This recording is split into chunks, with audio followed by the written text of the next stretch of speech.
Imagine waking up to find that your city's digital infrastructure has been hijacked by criminals. And weeks later, the crisis is still unresolved. This isn't a scene from a movie, but a real life incident happening right now in Newburgh.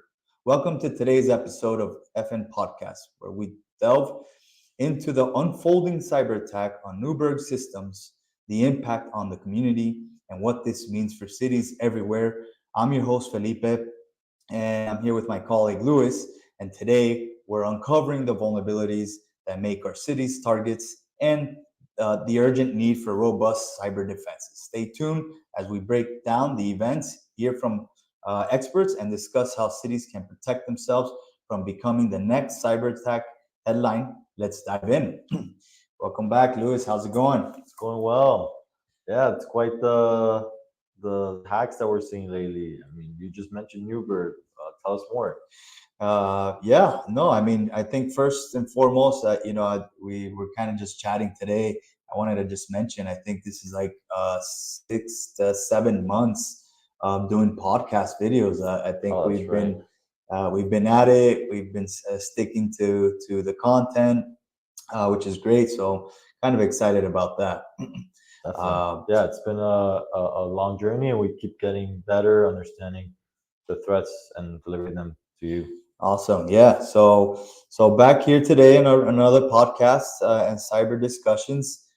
Today I want to present to you an article that we ran into. So basically, the city of Newburgh was hit by a cyber or had a cyber incident. And I think the most interesting part here, Lewis, is basically that this happened on Tuesday, and we're going on what, the third day of the cyber attack, and still no resolution. They don't know what's going on, what's happening. These officials announced the attack on Tuesday morning. The city has been unable to process or accept payments for property taxes, water, sewer, sanitation permit fees, etc. So basically down for 3 days. I That's a mean, long time. that's surprising, right? So um, you know, they're estimating the cost of the breach to be about $500,000. Oh, And you know what's pretty interesting, Louis?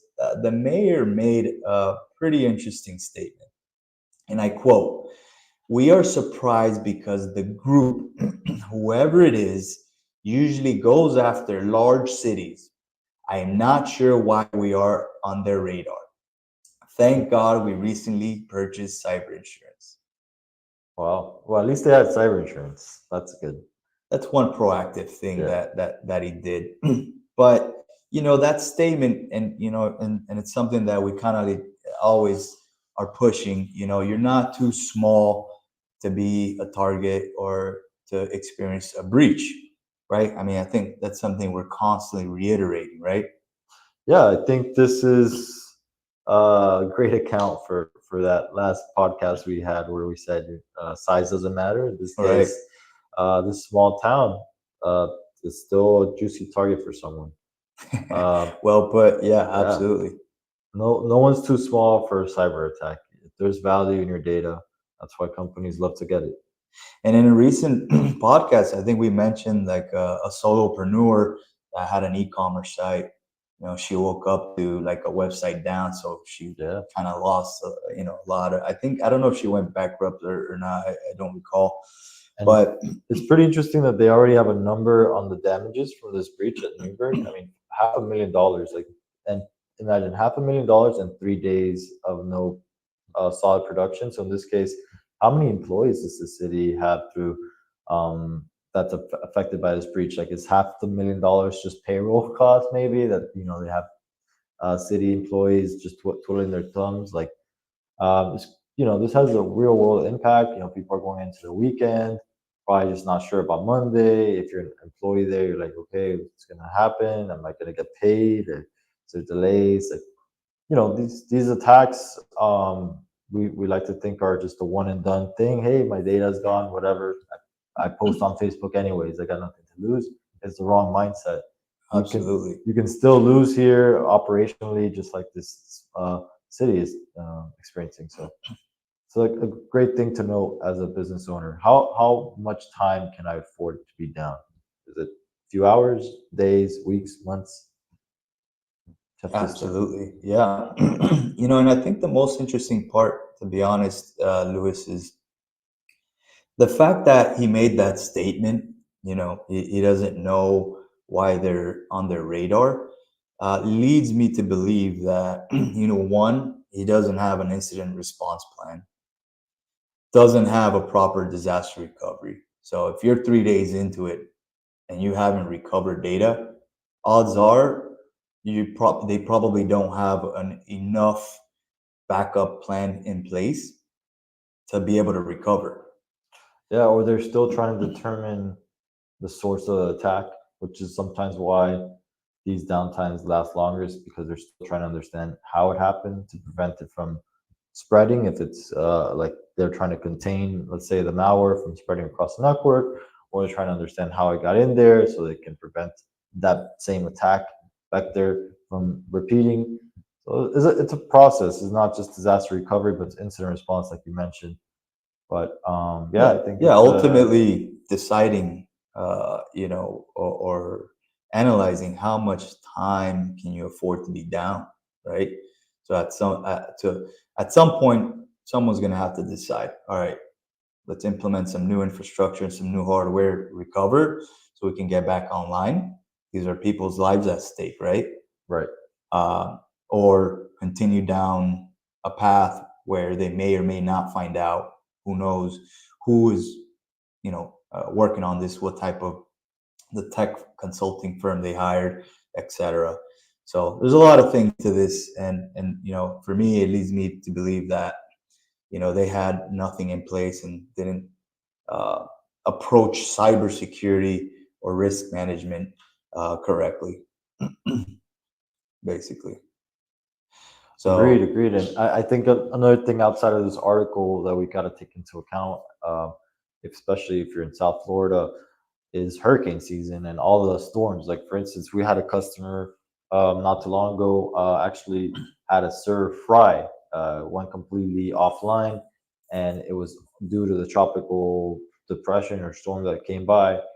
And luckily, they had two servers on premise, so we were able to fail them over pretty quickly. But in other situations, they would have to wait for hardware to come back from a warranty repair of some sorts, and then load data.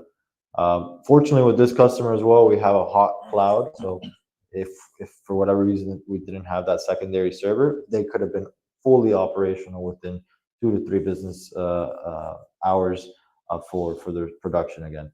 So it's quite important to have a checklist, especially at this time. So if you're in the South Florida area and you're looking to prepare for hurricane season and are not sure if you have the right protocols in place, don't hesitate to give us a call, reach out, and we can definitely see if you're a fit for an assessment and help you get organized. yeah, disasters comes in many forms. It's not breaches only. It could come from natural disasters. It's hurricane season, especially here in Miami. So one thing to account for is your local server, if you have one. Do you have a disaster recovery? What are your plans if worst case scenario happens and there's a flood or anything like that? How do you recover that data from that local Right. server? You have cloud options. Have you even been presented these types of options? Is the other question as well.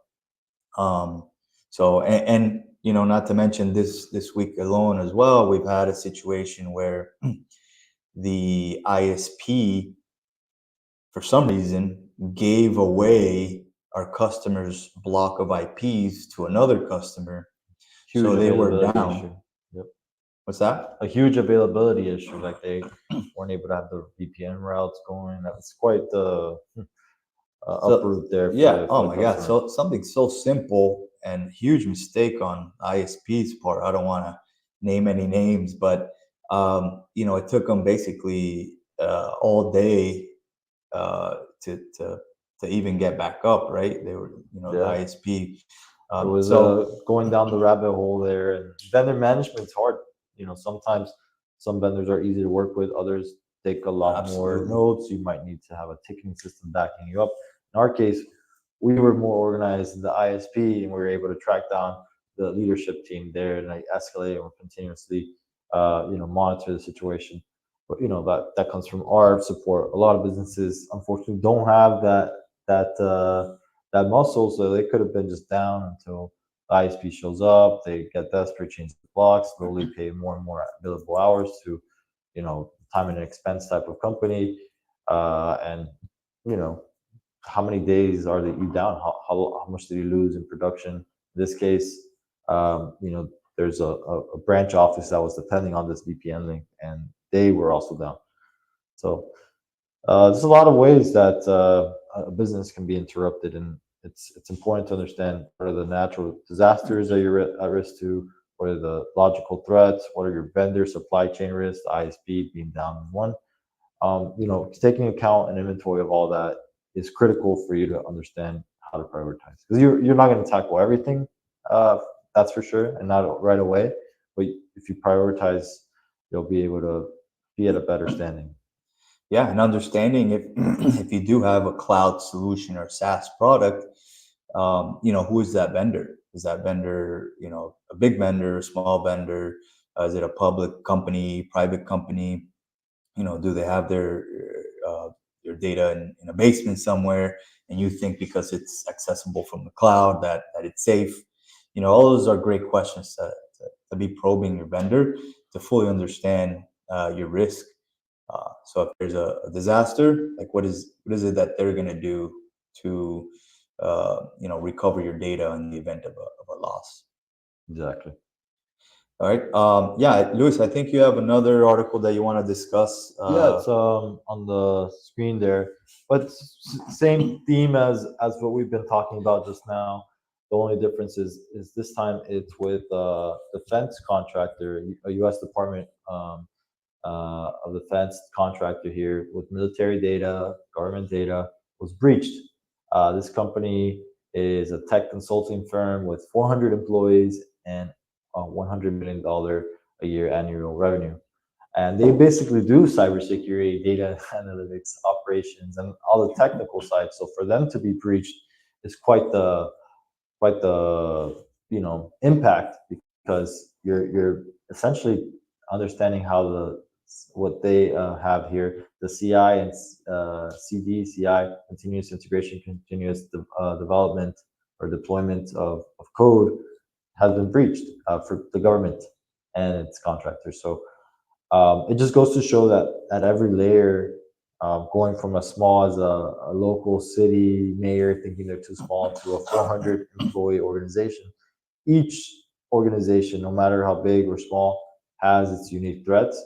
And it's healthy to understand why they were breached, so you can better learn from those peers. Just similar to like how a human population gets sick with a virus, and then you build immunity by learning how to combat those foreign agents with antibodies.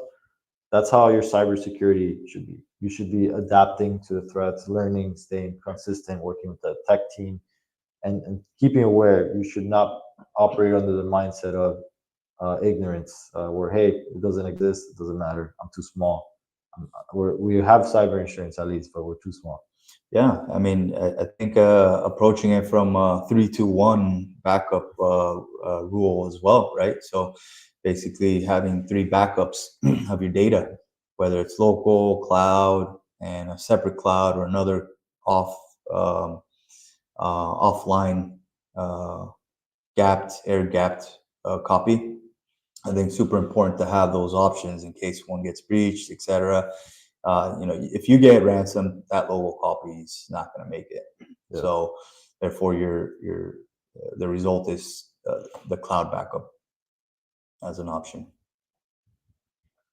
Exactly. Well said, Felipe.